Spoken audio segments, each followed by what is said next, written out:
اعظم سواتی کی private video کو لے کے پاکستان تحریک انصاف نے کچھ سوال اٹھائے ہیں، جو کہ یہ ہے کہ اگر یہ ویڈیو اعظم سواتی نے کسی کے ساتھ شیئر نہیں کی، نہ یہ انٹرنیٹ پر موجود ہے، نہ یہ وائرل ہوئی ہے اور نہ ہی ڈارک ویب پر موجود ہے، تو کچھ مخصوص لوگوں نے یہ ویڈیو کیسے دیکھ لی؟ آپ کو پتہ چلے کہ اعظم سواتی نے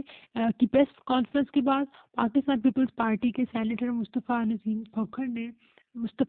کھوکھر نے ٹویٹ کی تھی، جس کے اندر انہوں نے کافی مخالفت کی تھی کہ یہ غلط کیا گیا ہے، جس کے جواب میں حامد میر نے کہا تھا کہ مصطفیٰ بھائی یہ بات اتنی سادی نہیں ہے، اور اس نے مزید کہا کہ یہ ویڈیو